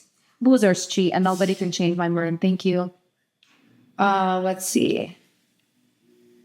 Does boob shape matter? Oh yeah, does it? Mel was the first one to say we just have. If you're a real man, I'm telling you, if you're a real man, whatever comes up out them clothes, don't matter. Whether it's big, small, I don't care if you got a chest like me. It don't make no difference. No, they told me he's like, they all get and stuff. Oh, Literally, you're a woman. What do you mean? I don't give a fuck what you look. You are a woman. yeah, Like, Mouse that's what doesn't have a type. That's the thing. Like Yasmin always says, Mouse type is women. Y'all can't talk, but she the same way. I know you do like every type of. No, I just like masculinity. But yeah, as far as men, women, if you deal with a man that makes you feel insensitive about the way your body looks, he's not a man. You are the woman. I don't care what it looks. I feel like women are harder on the way that they look like men are. Because they aim too deep. You know, I have like a little like uterus pooch, which a lot of women have. Like, you know, that little like ball shot. You guys love it. Mal is like, I think it's sexy. He's like, that's what like a woman has. Like, you guys have that. I Like, love everything about. Like, I literally was telling like, when she get out the shower, I'd be like, "Babe, you are such a woman." Like, I don't even know how else to describe it, but you are such a woman, and I just love it. I love all of her curves. I love every crevice. Like, I love everything about about Wanted. So it don't matter if it's saggy down to her waist, what's saggy note? flat on her chest, or whatever. I don't care. What he talking about? Not me. I'm just saying, just in general, for the women out there, I'm just joking. or insecure. Thanks, Daddy. Let's see. Someone asked boobs or booty. Both? Mel is like sitting there like, both are going up. Well, I like boobs. Really? I feel like weird. But I'm not saying like it needs to be nice boobs or perky or whatever. I'm just saying like you could do more. You'll do as a man. I've heard a lot of guys say like, I don't really care for boobs. It's all about that. I mean, if you're talking about just looks wise, then yeah, ass. But I'm thinking of like, I guess in the bedrooms you could do more with boobs. Than. Really? What are you doing? What the fuck? What am I gonna do with your ass? Suck it? I'm not talking about the asshole. We're talking about cheeks versus tits, right? Yeah. Yeah. I can't. Am I gonna lick your ass cheeks? You do. Just, Okay. let me get off the road. But I mean, I'm just like boobs are more fun. What gives a man the ick when meeting a woman for the first time? Well, this is just for me personally. I don't like a thirsty woman. Like, give me signs and let me come to you. Don't What signs don't are? come to. The best sign is just eye contact. Like the woman at Nickelodeon? Like if I was. No, don't say yeah. Well, I'm saying if I was a single man, that would be enough for me to know that I can approach. Okay. Oh, but they need a sign. Not necessarily. I guess it depends on confidence. I'm a confident man, so I feel like the worst you can tell me is to soften up. You know what I mean? Like you always say, if he came up to me, I would turn around and scream. Like I don't give off that. I know, I'm not asking if I think a guy's attractive, and like, I'll be like, well, if he approached me, I want to be like, ah. Yeah. Like, So it's all right. I learned that in college. I'm like, the worst a girl will say to me, I don't know about all that. The worst a girl will think to me is a fault them. Or I have a boyfriend. Yeah. So I can approach a woman, but I don't like even if I was like in the NBA, I'll probably be like, I don't want no girls in my section. Unless I invite, don't come up. Yeah. What about, okay, when I was in Vegas, literally every man, if I got $1 every time a man came up to me and my friends and asked, where you from? I would never ask that. Where you from? What does that I matter? would be a millionaire. Where you from? What does that matter? We're both here in Vegas right now. I don't care where you're from. It's just I'm leaving conversations. How would you break the ice? I would come up to you and be like, how you doing? I was over there and I thought you were extremely beautiful. I just wanted to say hello. If this is too much, I'll leave you. Okay, I'll say if this is too much, I'll leave you alone. But I just didn't pass the opportunity to talk to me. Well, you sure had that memorized. Was that you used I'm just a smooth guy. I'm not going, where you from? I'm from LA. I've been to LA. What conversation going from that? Yeah. And then I would find something on you that I can compliment without being like, oh, you sexy. Yeah. Oh, that jacket is fire. Where'd you get that from? That's how you make conversation, not where you from. We're both in Vegas. Who cares? Someone asked, what feminine traits do you look for in a woman? But see, take me out the equation. Like, this is 28-year-old Mel, not 21-year-old Mel who said, you a freak. I think just like the subtle touches, I think for a man makes you feel masculine. Like if we're just standing there and I was like softly to grab, like, latch onto my arm or like rub And then always flex. those type of things, like I think, helps, especially in public, like helps bring out the masculine. Like, Yeah. my woman would be, like little things like that. But I don't have like any stereotypical, like she needs to cook, clean. Like I do all that too. So like if you didn't clean, I will clean. So I think just that, like just the softness of like treat me like, like that. like a man. It's like, no, but okay. Oh, that's cute. Yo, people are crazy. What? A girl messaged and said, "How long is your day?" Like, what are y'all on? I'm telling you, y'all been feeling real comfortable lately. I was like a public boyfriend. Well, if y'all are really that curious, give me that cup, babe. Oh my god, I'm gonna close my eyes for this one. Give me a little bit bigger. I'm closing my eyes. But there's a lot of conflict. Really? No. Nas is like the girl. Wait, no, the mic. No, the mic is the perfect. Nas literally put out a tape manual. Nuh-uh. This is the tape measure you gave me. No, for the love of God. Literally, actually tape measure. I was like, I wanted to measure this area for like a couch. Oh, okay, I'm gonna sanitize that tape measure. All I'm gonna say is, I don't know one way to say something. I'm gonna stand up. Just say so. I'm just gonna say. It's as big as you think. Oh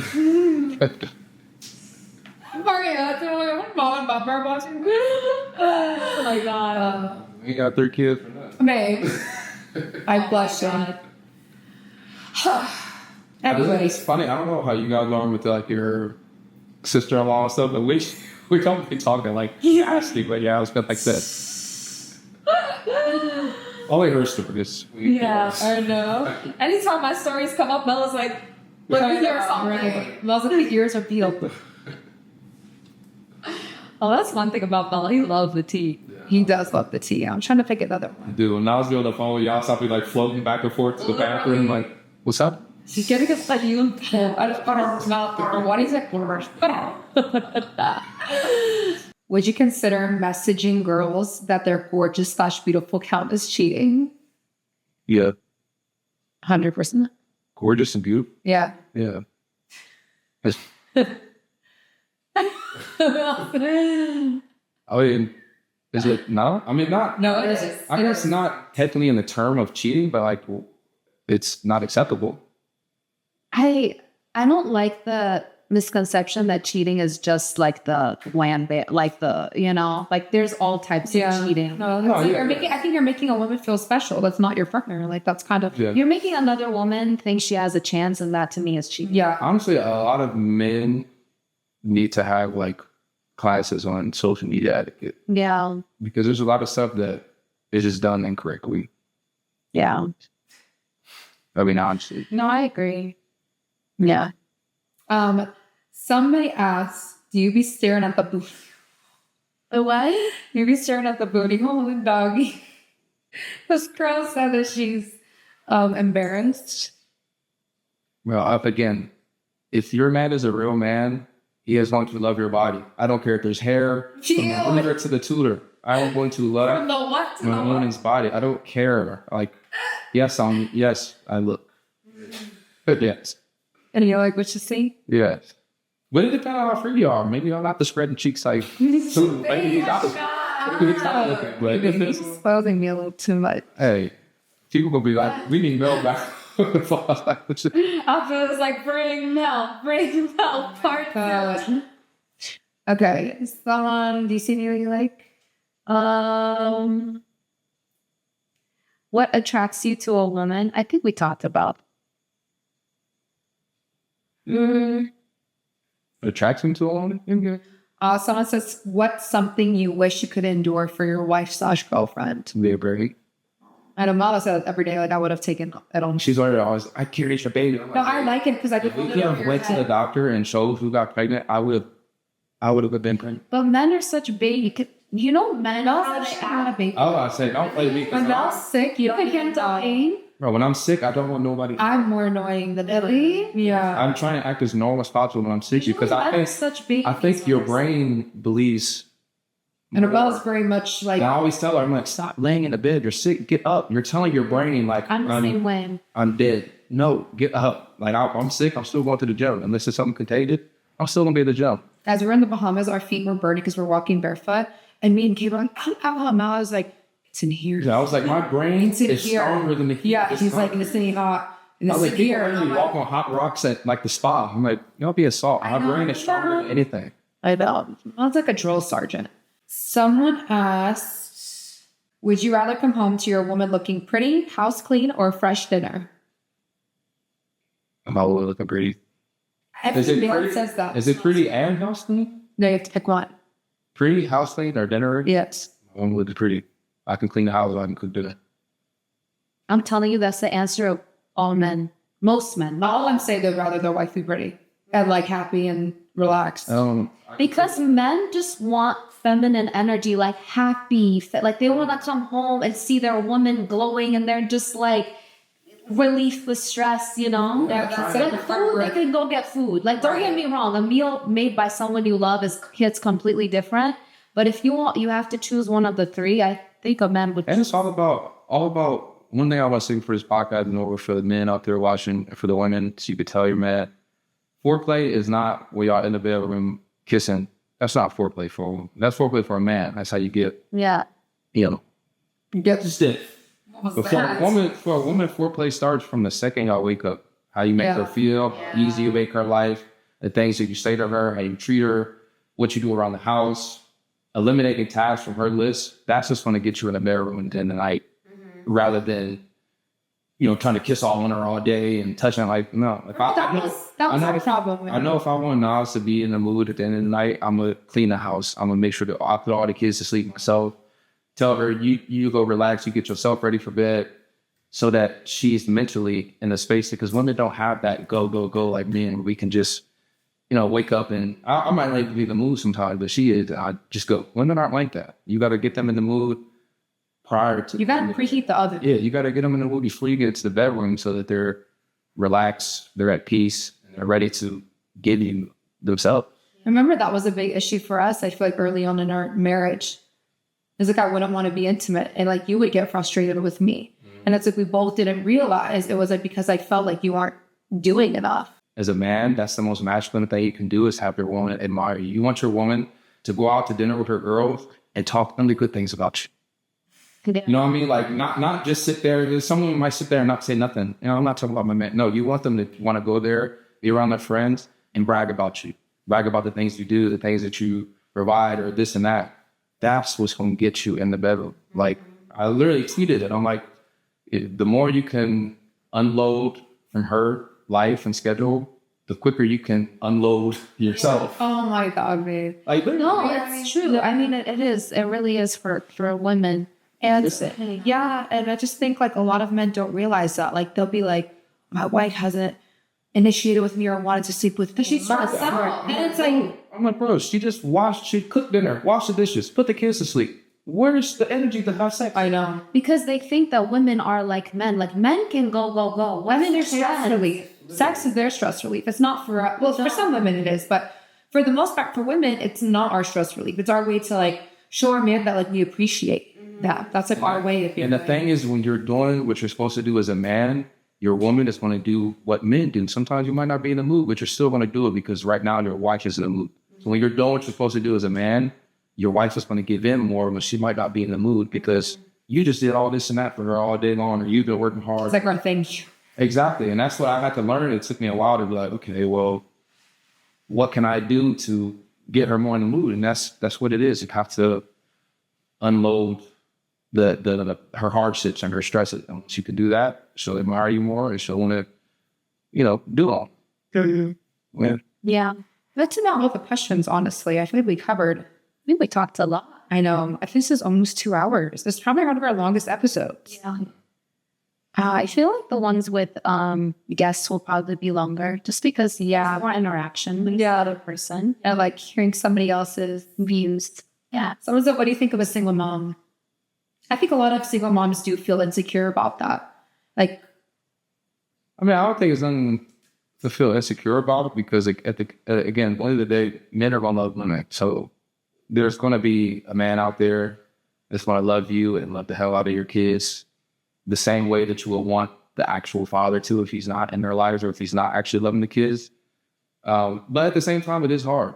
It is hard to date a single mom depending on the situation. Like, me and Nas always speak hypothetically all the time. I'm like, if you were to have another man, you would hate them. Like, because I'm not going to not be around the kids. I'm not going to not, like, if Kayvon has something, we're both showing up there for whatever it is. So it is kind of hard depending on the situation. If it's like a deadbeat dad, then you're pretty much just a single mom. Yeah. You know, if the man wants to be a stepdad, and that's what it is. But sometimes when you're in a situation like, if God forbid me and I went together and a man met him, he'll hate me. Like, I'm still gonna be there. I'm still gonna be around. If not needs her grass cut, I'm gonna go cut the grass. That's the thing. Like, I always say, like, I feel like I would want a man that had kids because I feel like a man who's a father and a man who isn't is just so different. But at the same time, like, I would always want him to put his baby mama first. Yeah. Like, the mother of your children comes before me. Yeah, we always have that. We always have that conversation, like, just hypothetically. Where I'm like, if I had another woman, she would hate me too, because if you call me at 4 a.m., I'm jumping out of bed. I'm going. I would not. Whatever you need. Not obviously on some sneaky link shit, but if you like the kids or this shit is hard to get the kid. I'm coming to you first. I want your life to be easiest. I don't know if I could contribute to this conversation because I don't have kids, but like I wouldn't want my man to put another woman before me. I don't care who she is.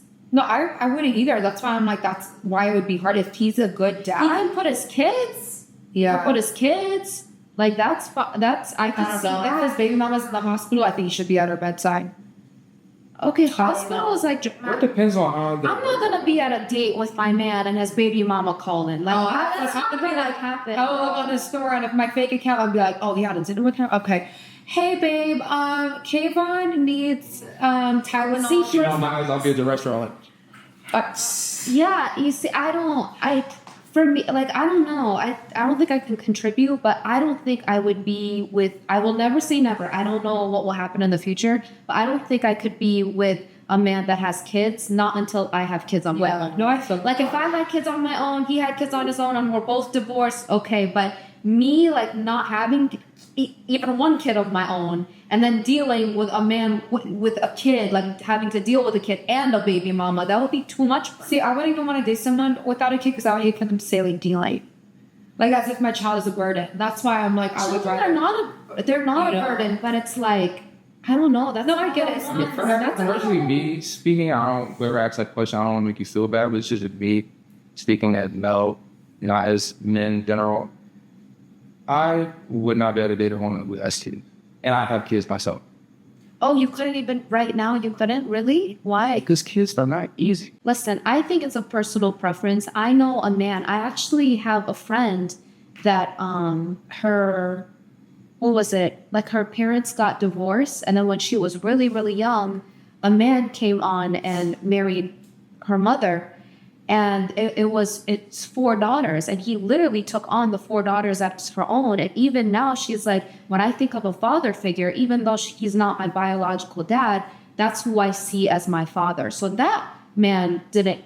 I think as a man with no kids, I could definitely date a woman with kids easily, because I have that room in my heart to accept and give all that love. But once you already have, or in my case, once I already have that own kids, that is. Yeah, I want to put my kids first without being selfish. Of like, oh, I see what you're saying. So you want, like, if you have kids of your own, you would feel bad putting your kids over their kids. Yeah, like if because at the end of the day, like.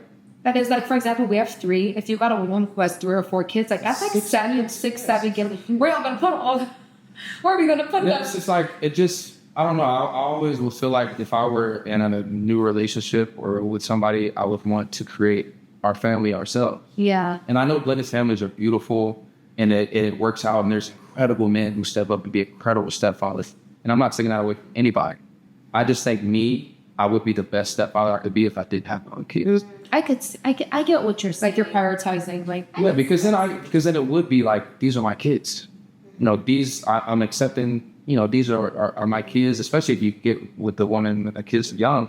And it really is like you're raising. Sometimes it can be kind of difficult with a 12, 10-year-old. You're not my dad. And I'm like, yeah. Like, it's tough. And it's not, I don't want to come off as like I'm insensitive or, you know, whatever the case may be. I just think that for me, it would be easier if I didn't have kids come home to be a stepdad. It's all situational. Like, I've seen couples like blended families, and it works great. It just depends. All I'm gonna say is, oh yeah, I'm sorry to interrupt. All I'm gonna say is, I feel like the discourse of like I wouldn't date a single mom only again exists on social media. Yeah, I mean, there's Every man says that. Yeah, I wouldn't date a single mom till they meet a beautiful woman, and he's like, I'm in love with her. I know some men that like actually love that because it shows the woman being nurturing. Yeah. Like, they love to see a woman in her motherly, like, you know, like loving a kid. Yeah. I know men that have absolutely no problem with it. But a lot of the times it is when they don't have kids themselves. So it's just a lot easier to kind of, I don't know, like fully be dad. You know, like even if we weren't together and we were co-parents or whatever, like we still want to take our kids on vacation. Like, what am I going to bring? So, they usually do. you know, my other kids, my stepkids as well. I mean, I have 6 kids on vacation. Like, Yeah.